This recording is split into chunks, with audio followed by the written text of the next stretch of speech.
నమస్తే friends, welcome back to Shreshta kitchen. నేను మీ రవలి.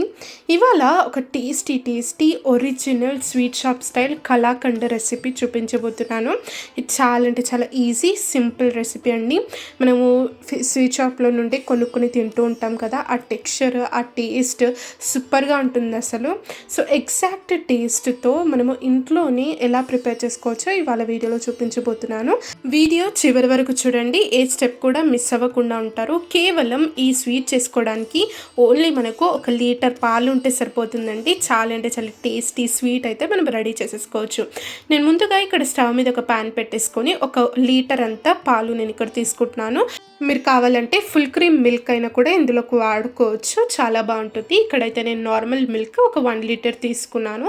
ఇలా కింద అడుగు అంటకుండా మంటను హై ఫ్లేమ్లోనే పెట్టేసి ఇదంతా కూడా మనం మంచిగా కలుపుతూ ఉండాలండి. ఇదంతా కూడా ఒక బాయిల్లోకి వచ్చేంత వరకు బాగా కలుపుతూ ఉండాలి. చూసారు కదా, ఇలా బాయిల్లోకి వచ్చాక ఒక 2-3 నిమిషాల సేపు పాలను బాగా మరిగించుకోవాలి. ఇలా వస్తున్న ఈ పైన మీగడ ఉంటుంది కదా, అదంతా కూడా మంచిగా దీంట్లో కలుపుతూ ఉండాలి. పక్కన సైడ్స్ అంతా కూడా స్క్రేప్ చేస్తూ మంచిగా ఇదంతా కూడా బాగా కలుపుతూ దీన్ని మనం బాయిల్ చేసుకోవాలి ఒక 2-3 నిమిషాల సేపు. ఆ తర్వాత నేను ఇక్కడ కొంచెం నిమ్మరసం వేస్తున్నాను. నిమ్మరసం వేస్తే ఏంటంటే మనకు పాలు విరుగుతాయి కదా, సో ఎక్కువగా కాకుండా కొంచెం ఒక 1 స్పూన్ అంత నిమ్మరసం నేను ఇక్కడ వేసుకున్నాను. మళ్ళీ కావాలంటే మనం తర్వాత యాడ్ చేసుకోవచ్చు. ఒకటేసారి నిమ్మరసం వేయడం వల్ల పాలన్నీ కూడా విరిగిపోతాయి. అలా కాకుండా మనకు నార్మల్గా ఈ టెక్స్చర్ వచ్చేంత వరకు మనం నిమ్మరసం వేసుకుంటూ మనం పాలను కలుపుతూ ఉండాలి. ఇలా నిమ్మరసం వేసుకున్నాక మంచిగా దీన్ని మనం బాయిల్ చేస్తూ ఉండాలండి. చేస్తూ ఉంటే మనకి ఇది విరుగుతూ ఉంటాయి పాలు. నేను ఇక్కడ ఇంకొంచెం నిమ్మరసం వేసాను. ఒక్కొక్క స్పూన్ చొప్పున ఇందులోకి వేసుకుంటే సరిపోతుందండి. ఆ పర్ఫెక్ట్ టెక్స్చర్ అనేది మనకు రెడీ అవుతుంది. చూసారు కదా, ఈ విధంగా ఇంకొంచెం నిమ్మరసం నేను తర్వాత యాడ్ చేసుకుంటాను. చూడండి, ఇంకొంచెం నేను ఇక్కడ యాడ్ చేస్తున్నాను. మొత్తం ఇక్కడ నేను ఒక 3 స్పూన్స్ వరకు నిమ్మరసం ఇందులోకి వాడాను. ఇలా మిల్క్ అన్నీ కూడా మంచిగా బాయిల్ అయ్యి దగ్గర అయ్యాక ఇందులోకి నేను షుగర్ వేస్తున్నాను. ఒక 1/2 కప్ నేను ఇక్కడ షుగర్ తీసుకున్నాను. మీరు పాలు ఎంత క్వాంటిటీ తీసుకుంటున్నారో చూసుకొని దానికి తగ్గట్టు షుగర్ వేసుకుంటే సరిపోతుంది. మీరు తీపి ఎక్కువగా తినే వాళ్ళైతే ఇంకొంచెం ఇంక్రీజ్ అయినా కూడా చేసుకొని వేసుకోవచ్చు.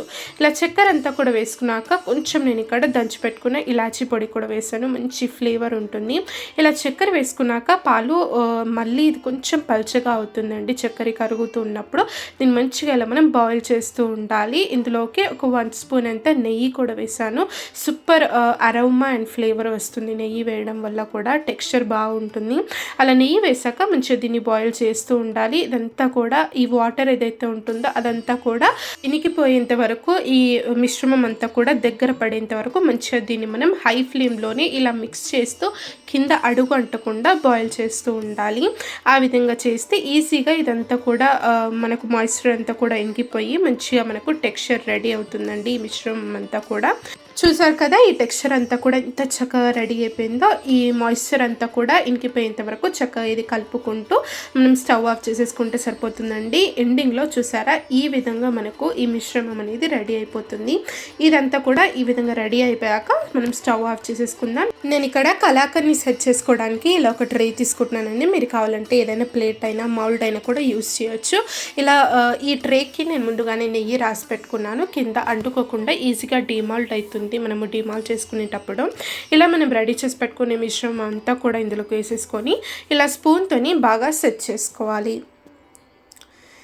ఈ విధంగా ఇదంతా కూడా బాగా సెట్ చేసుకున్నాక ఒక 2-3 గంటల సేపు దీన్ని అలా వదిలేసేయాలండి గాలికి. అలా చేస్తే ఇదంతా కూడా మంచిగా గట్టిపడి మంచిగా సెట్ అవుతుందన్నమాట. ఆ తర్వాత నేను ఒక 3 గంటల తర్వాత నేను ఇక్కడ చూపిస్తున్నాను చూడండి, ఎంతో చక్కగా మనకి ఇదంతా కూడా బాగా సెట్ అయిపోయింది. ఇది మనము ఇలా ఒక ప్లేట్లోకి డిమాల్ట్ చేసుకుంటే సరిపోతుంది. ఈజీగా డిమాల్ట్ అయిపోతుందండి. చూసారు కదా, ఆ కింది టెక్స్చర్ చూడండి అసలు ఎంత చక్కగా సెట్ అయిపోయిందో. అసలు చూస్తుంటేనే నోరు ఊరిపోతుందండి. దీన్ని ఫ్లిప్ చేసుకోవడానికి నేను మీ నుండి ఇంకో ప్లేట్ పెట్టేసి ఇలా టర్న్ చేసుకుంటే ఇది మనకి ఈజీగా ఫ్లిప్ అయిపోతుంది. చూసారు కదా, ఈ విధంగా మనము కావాల్సిన షేప్లోకి దీన్ని మనం కట్ చేసుకొని సర్వ్ చేసేసుకోవచ్చు. చాలా అంటే చాలా సింపుల్గా ఈజీగా కలాకండ్ని మనం ఇంట్లోనే ప్రిపేర్ చేసుకోవచ్చు. ఎన్నో పైసలు పెట్టి స్వీట్ షాప్లో కొంటూ ఉంటాం కదా, 1 లీటర్ పాలు మనమే తెచ్చేసుకొని ఇలా మనం చేతులతో చేసుకున్న ఈ స్వీట్ చాలా అంటే చాలా కమ్మగా ఫ్రెష్గా సూపర్గా ఉంటుందండి. ఫ్రెష్ కలాకండ్ ఎంత టేస్టీగా ఉంటుందో మనకు అందరికీ తెలిసిందే. సో మన చేతులతోని ఈ కలాకండ్ని మన ఇంట్లోనే ప్రిపేర్ చేసుకొని ఈ ఫెస్టివ్ సీజన్లో అందరితో కలిసి ఎంజాయ్ చేసేద్దాం.